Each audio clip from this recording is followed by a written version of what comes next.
Hello, and this time on the Mortgage and Protection Podcast, we have Paul back from Brick to Brick Mortgage Solutions to continue the conversation on mortgages for nurses. Thank you for joining us again, Paul. How are you doing? Are you ready to see what else we have here to cover? Thanks. Yeah, I'm ready when you are. But are you good? I'm good, thank you. Yes. Are you well? Great. Yeah, all good. Oh, brilliant. Thanks. Yeah.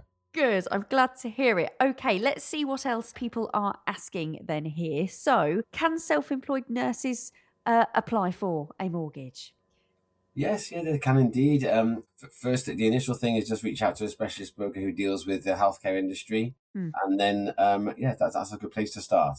Okay, yes. Well, a positive start there, and hopefully that sounds reassuring if we do have any self employed nurses listening to this. Now, this is interesting. Can I get a buy to let mortgage as a nurse? So, any differences here? Yes, on a buy to let, you would need a 20 or 25% deposit to put down, and then we can discuss the other factors needed. But yeah, it's generally 20-25% to start with there. Hmm. Okay, so hopefully that's clear if you are looking into a buy to let property. Now, we get this question quite a lot, but in this case, what if I have bad credit as a nurse? Yeah, it can be okay. It depends on the extent of the bad credit. Mm. We would need to have a call and chat through this and see where we are with things, but we would need to have a look at your full credit report also, and then Mm. just look at what's possible for you, really. Mm. Okay, so again, hopefully that sounds reassuring there if you're listening to this and that might apply to you in any way. Okay, moving on to this question next. Are there any specific incentives or discounts available for nurses when obtaining a mortgage? Yeah, there can be for key workers. Sometimes lenders offer incentives, but also there's new build developers on the property side of things. Mm. Sometimes they offer deposit help and other things, such as a key worker scheme.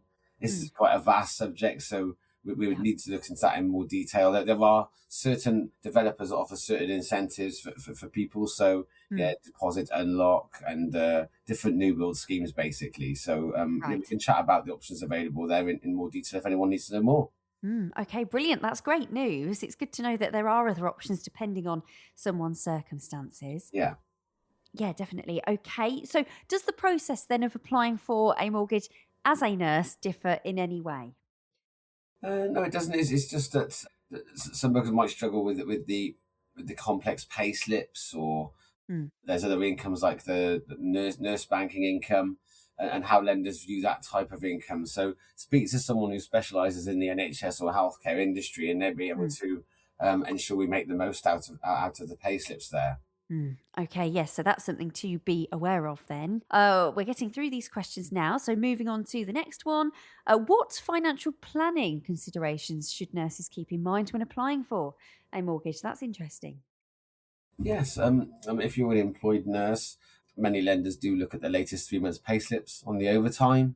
They will take into the consideration. So Mm. you could future plan, ensure that you're putting some extra hours in. But if you are putting the extra hours in to ensure that we can get the maximum on the mortgage, it is very important out there to Mm. maintain that income level. So obviously you need to ensure that you can make the mortgage payments ongoing as well into the mortgage. Yes, of course. So, again, some points there to be aware of again. Okay, so the next question here asks, can you explain the concept of joint nurse mortgages and how they work? Yes, of course. I mean, it'd be the same concept as a normal joint mortgage, and not specific to nurses really. But yeah, you just have to ensure you go to the right places that would ensure your income gets assessed correctly Mm. to be able to achieve that amount that you require on a mortgage. Okay, yes, that makes sense there. Okay, so moving on. What happens if a nurse's employment circumstances change after obtaining a mortgage? It won't affect your current mortgage after it's completed because then you're all moved in and you're all paying the mortgage already. But when it Mm. does come to the end of your fixed period and you want to remortgage, then they will obviously assess the income again. So if it doesn't fit affordability, it won't go through. You may also want to borrow more, so that's another thing to remember. But yeah, if your employment circumstances change and it decreases, obviously you may have trouble making the mortgage payments. At worst case, you get repossessed, but hopefully it doesn't get to that level. Mm. But yes, hopefully, if it does change and decrease, you can. Yes, definitely. Yep, there we go. But hopefully that's useful to know there. Now, what advice then would you give to nurses who are considering applying for a mortgage? Any other top tips here? Yeah, I mean, just I guess save as much as deposit as you can, and the more deposit you can put in, the better, more favourable it is for you on the rate, the interest rate you get, Mm. along with potentially borrowing a higher amount due to less risk for the lender. Also, like I mentioned, as long as your income and overtime is at a good level, we would be able to secure something in your favour. Mm. Okay, which is great news there. That's really good news. And just lastly, then you've demonstrated how a mortgage broker can help. Have you got anything else you'd like to add? Not really, nothing else really. Just as always, really, just anything we've missed out on there that Mm. anyone wants to know, just reach out to us and we'll be able to help you. Okay, brilliant. Well, thank you ever so much for that, Paul. Hopefully, that's proved useful across our part 1 and part 2 episodes on mortgages for nurses. And I'm sure, Paul, we'll catch you on another episode soon.